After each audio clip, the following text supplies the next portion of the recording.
Hello students, ये class 10 का biology का बहुत ही महत्वपूर्ण प्रश्न है। कह रहा है जीवन के अनुरक्षण के लिए आप किन किन प्रक्रमों को आवश्यक मानेंगे। जीवन का अनुरक्षण का मतलब होता है कि जिंदगी को बचाने के लिए कौन कौन सा प्रक्रिया या प्रक्रम आवश्यक है। तो चलिए इसको समझते हैं।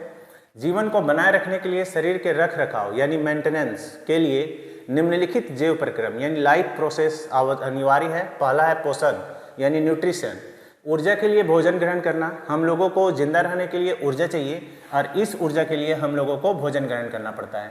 और साथ में पाचन के लिए क्या करना होगा, जल ग्रहण करना होगा। क्यों कह रहे हैं, देखो लिखा हुआ है भोजन से हमें ऊर्जा मिलती है और शरीर की वृद्धि, मरम्मत और नई कोशिकाओं के निर्माण में सहायता मिलती है।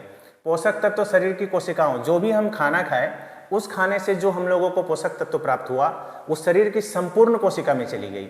यहाँ कोशिका का सीन भी दिया हुआ है। दूसरा है श्वसन यानी कि रेस्पिरेशन, भोजन से ऊर्जा मुक्त करने की प्रक्रिया।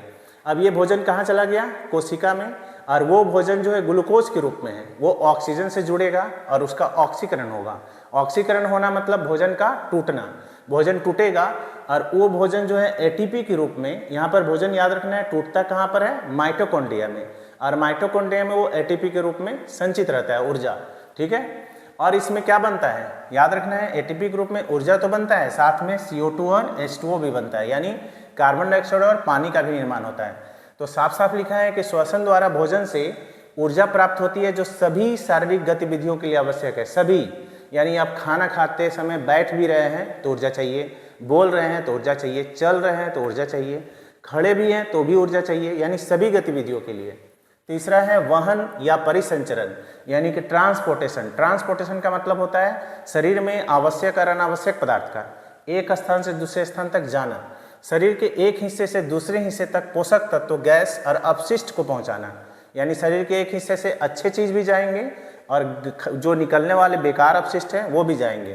तो पाचन के बाद पोषक तत्व आंत से रक्त में अवशोषित हो जाते हैं, यानी जो हम खाना खाते हैं वो हमारे शरीर में पचता है और पचने के बाद वो कहाँ चला जाता है, छोटी आंत से चला जाता है सीधा रक्त में। और हृदय क्या करता है, रक्त को पंप करता है, यानी रक्त को पंप करना मतलब पूरे शरीर में भेजना और पूरे शरीर से रक्त को लेना भी। अब इस रक्त द्वारा क्या होगा, पोषक तत्व ऑक्सीजन सभी कोशिकाओं तक पहुंचता है और अपशिष्ट पदार्थ फिर वापस ले लिया जाता है। यानी परिसंचरण से शरीर की प्रत्येक कोशिका तक आवश्यक पदार्थ पहुंचता भी है और अनावश्यक पदार्थ उसको ले आया जाता है ताकि उसको शरीर से बाहर निकाल दिया जाए। अब लास्ट है उत्सर्जन, एक्सक्रेशन। कह रहे हैं शरीर में बनने वाले हानिकारक अपशिष्ट पदार्थ को बाहर निकालना। शरीर में जो भी हानिकारक पदार्थ बनता है उसको शरीर से बाहर निकालना भी जरूरी है हम लोगों के जीवन के अनुरक्षण के लिए।